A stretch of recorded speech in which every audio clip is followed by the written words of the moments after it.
ایک مرتبہ جیل گئے، ان کی ایک بیٹی جوان بیمار ہوئی، فوت ہو گئی،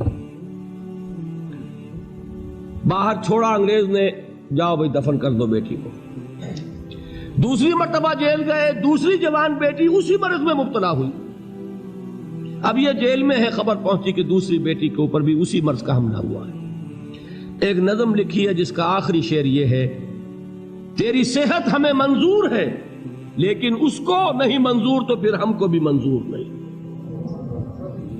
یہ ہے، جب تک یہ کیفیت نہ ہو اس میدان میں آدمی ثابت قدم نہیں رہ سکتا کہ میرے رب کو اگر یہ منظور ہے تو یہی مجھے منظور ہے، اور تیری صحت ہمیں چاہیے تو ضرور لیکن ہمارے رب کو منظور نہیں تو ہمیں بھی منظور۔ راضی برضائے رب، وبشر الصابرین الذین اذا اصابتهم مصیبۃ قالوا انا للہ وانا الیہ راجعون۔ نہ شود نصیب دشمن کے شود ہلاک تیغت، سر دوستہ سلامت کے تو خنجر آسمان۔ اولئک علیہم صلوات من ربہم ورحمہ، یہی ہے وہ لوگ جن پر ان کے رب کی طرف سے عنایتیں ہیں اور رحمتیں ہیں۔ وَأُولَٰئِكَ هُمُ الْمُهْتَدُونَ، اور یہی ہے وہ لوگ جو کامیاب ہونے والے ہیں، ہدایت پانے والے، ہدایت یافتہ۔ اسی سورہ بقرہ میں ذرا آگے چل کر، یہ تو ہے 20واں رکوع، 19واں رکوع، 21ویں رکوع کی پہلی آیت ہے، لَيْسَ الْبِرَّ أَن تُوَلُّوا وُجُوهَكُمْ قِبَلَ الْمَشْرِقِ وَالْمَغْرِبِ وَلَٰكِنَّ الْبِرَّ مَنْ آمَنَ بِاللَّهِ وَالْيَوْمِ الْآخِرِ وَالْمَلَائِكَةِ وَالْكِتَابِ وَالنَّبِيِّينَ وَآتَى الْمَالَ عَلَىٰ حُبِّهِ ذَوِي الْقُرْبَىٰ وَالْيَتَامَىٰ وَالْمَسَاكِينَ وَابْنَ السَّبِيلِ وَالسَّائِلِينَ وَفِي الرِّقَابِ وَأَقَامَ الصَّلَاةَ وَآتَى الزَّكَاةَ وَالْمُوفُونَ بِعَهْدِهِمْ إِذَا عَاهَدُوا وَالصَّابِرِينَ فِي الْبَأْسَاءِ وَالضَّرَّاءِ وَحِينَ الْبَأْسِ۔ اب یہ آیت جو ہے سورۃ العصر میں جو مضامین آئے تھے سارے اس میں موجود ہیں۔ وہاں ایمان کا لفظ آیا، یہاں 5 ایمانیات کی تفصیل آ گئی، اعمال کی تفصیل آئی، اور آخری بات وہاں کیا ہے، وَتَوَاصَوْا بِالصَّبْرِ، اور یہاں کیا ہے، وَالصَّابِرِينَ فِي الْبَأْسَاءِ وَالضَّرَّاءِ وَحِينَ الْبَأْسِ، اور صبر کرنے والے، اصل نیکی ان کی ہے جو صبر کریں، کس میں؟ جنگ کے وقت، ذرائے، باسائے، باسا کہتے ہیں فقر اور فاقہ، واحد آئے گا باس تو اس کے معنی جنگ، اور باسا جمع میں آئے گا تو فاقہ، فقر، بھوک، اور ذرائے جسمانی تکلیف، ضرر، جسمانی تکلیفوں میں صبر کرنے والے، فقر اور فاقے میں صبر کرنے والے، اور جنگ کے وقت صبر کرنے والے۔ اولئک الذین صدقوا واولئک هم المتقون، یہ ہے وہ لوگ جو صبر کرنے والے ہیں، یہ ہے جو سچے ہیں، جو اپنے دعوے میں نیکی کے اور ایمان کے صادق ہیں، اور یہی وہ لوگ ہیں جو متقی۔ اگلی سورت ہے سورہ آل عمران، اس میں 2 لفظ آئے ہیں، آخری آیت، یا ایھا الذین آمنوا اصبروا وصابروا ورابطوا واتقوا اللہ لعلکم تفلحون۔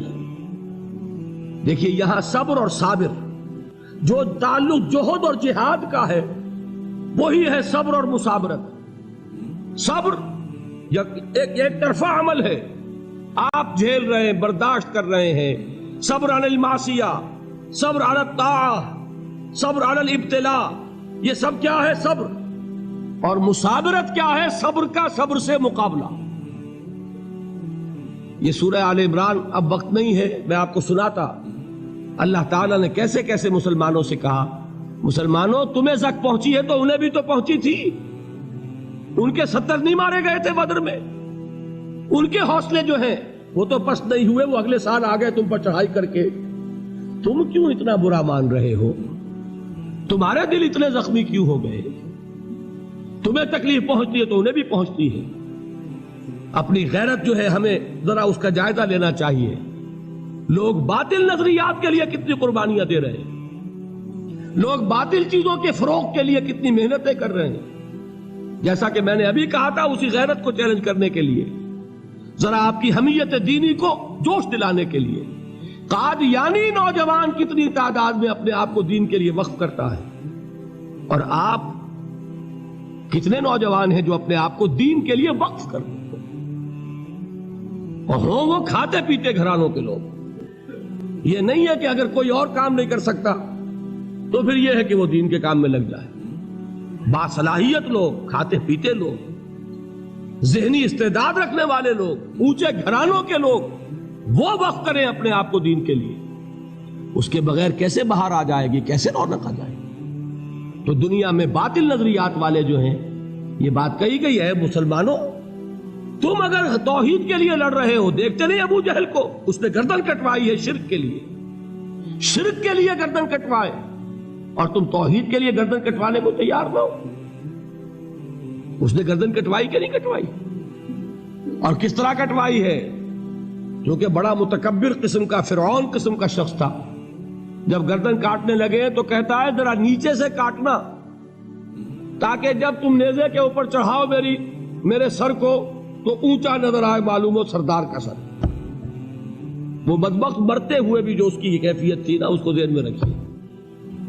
تو یہ اس لوگوں نے قربانیاں دی، جانیں دی، تو فرمایا اگر تم ان سے زیادہ قربانی نہیں دو گے، یہ نوٹ کر لیجئے اس کو، مجرد اگر حق کو غالب کرنا اللہ کے ذمے ہو تو آنے واحد میں غالب کر دے گا، تمہیں تکلیف ہی دینے کی ضرورت نہیں۔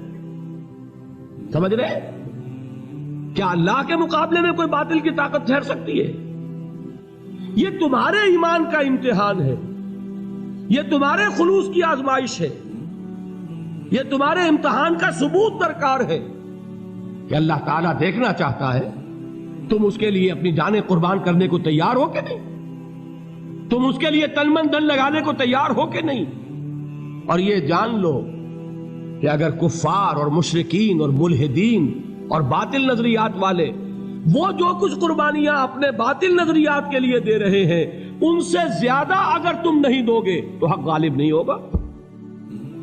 انہوں نے جو صبر کیا ہے اپنے باطل نظریات پر، اگر تم اس سے زیادہ صبر کا ثبوت نہیں دو گے اپنے اس حق پر تو حق غالب نہیں ہوگا۔ اس لیے فرمایا یا ایھا الذین آمنوا اصبروا وصابروا، نہ صرف یہ کہ صبر کرو بلکہ صبر میں اپنے دشمنوں سے آگے نکلو، ان کے صبر